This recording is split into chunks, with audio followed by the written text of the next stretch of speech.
naman akalain na hindi ko rin inaasahan pa.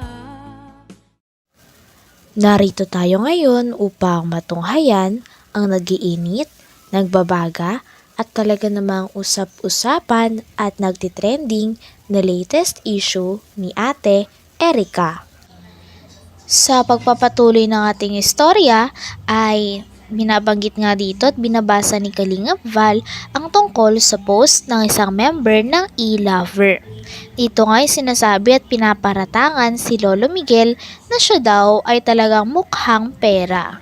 Kaya daw nagagalit at parang sinusugod nila Lolo Miguel ang mga kakampi din ni Ate Erica. Ito ay dahil wala daw silang natatanggap na pera. Grabe nga ang paratang ng mga kakampi ni Ate Erica kay Lolo Miguel. Walang kwarta, walang pinag-aralan, huwag mong takutin. Huwag mong takutin.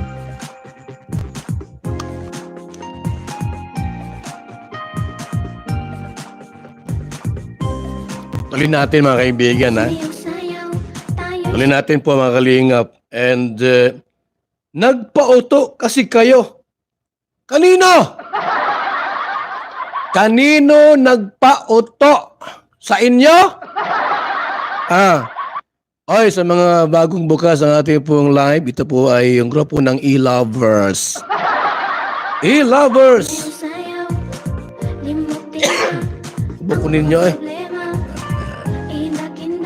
Tapang kayo ay. Uy, kapit dyan. See you in court!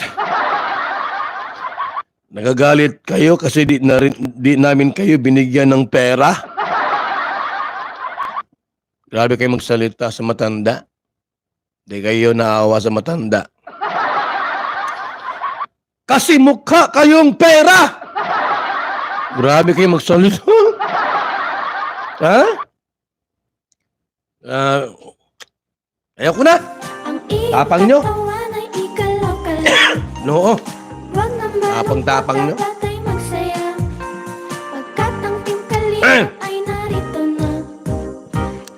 Sige lang, Day. And talk to na Tonya Cao Torres. Hindi ako kalaban dito, Pero tutulungan ko sila Tatay Miguel. Sa abot ng aking makakaya. Lahat ng pagbabanta, paratang ninyo, ako ang magdala sa korte. Hindi sila. Sila pipirma lang. Tutulungan namin sila, ang aming Linga Foundation Incorporated, Val Santos Matubang. Yung mga banta mo sa social media, tutulong ako. Hindi ako ang kalaban ninyo. Sila. Sila po ang kalaban ninyo.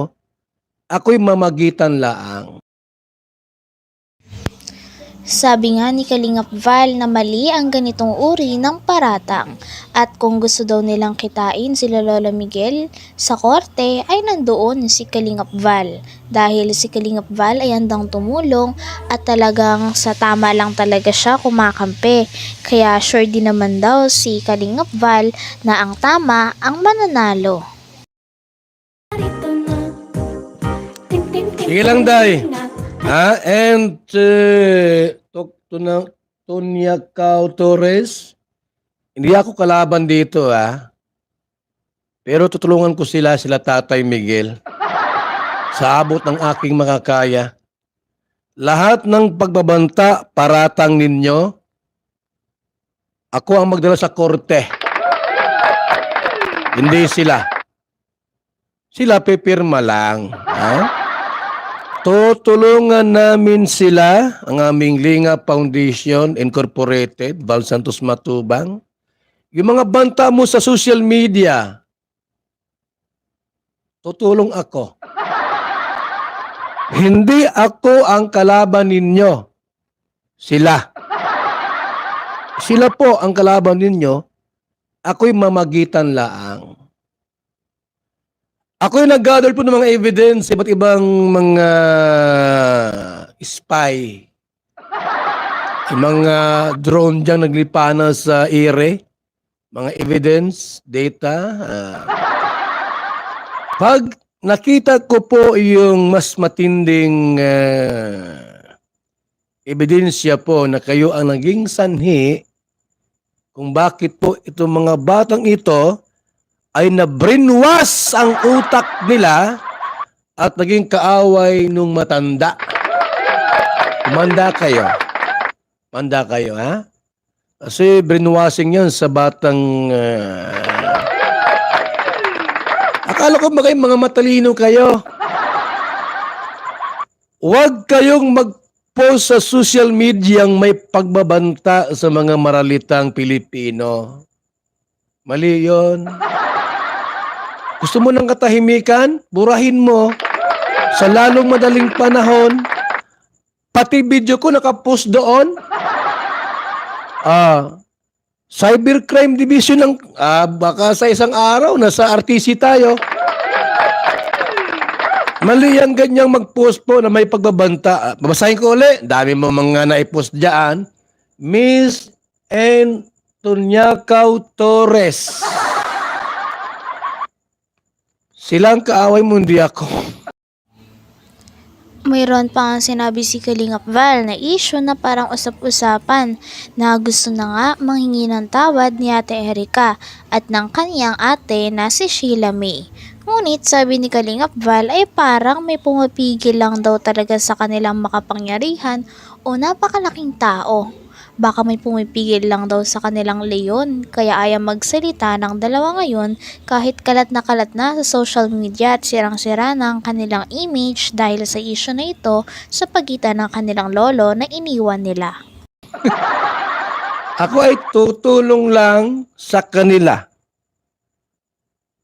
Pipirma lang sila at ako po ang mag-asikaso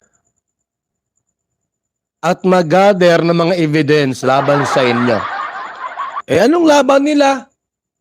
Senior citizen, walang ipin yung isa. Sabi mo dito, ay grabe kayo magsalita. Sus! Anong sabi nyo dito mga kalingap po? Ay grabe itong wag namang gayaan.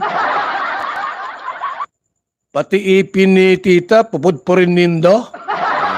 Wag naman pong... Ay, hindi maganda yan. Tim kaling na pagtulong sa mahirap ay maaasahan nating makakamtan. Ay, magandang evening sa ating lahat. Sa mga gising pa po dyan, good evening. Yan po. Gusto na pong humingi ng tawad itong si Sheila May at Erica. Pero may pumipigil sa kanilang dambuhala. Mayroong leon na pumipigil sa kanila. Hawak sa liig. Ano man ang gusto nito, itong dapat nyong gawin. Anong tawag dyan mga kalingap? Kinokontrol nyo ang damdamin nila. Wag ganon. Wag naman ganyan.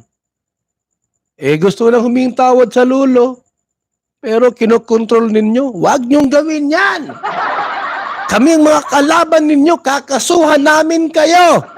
Abay, tinatakot nyo. Wag nyong takutin yung bata.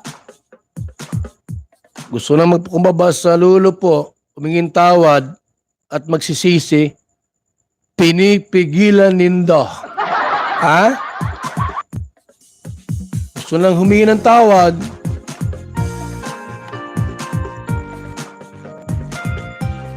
Lumalakas ang loob nila ay lumakas ang loob na kunin yung kalahating. Hanggang dito na lamang muna ang ating nag-iinit, nagbabaga, pinag-uusapan at talaga ng mga nagtitrending na latest issue ni Ate Erica. Maraming salamat sa inyong panonood. Hanggang sa muli. Bye!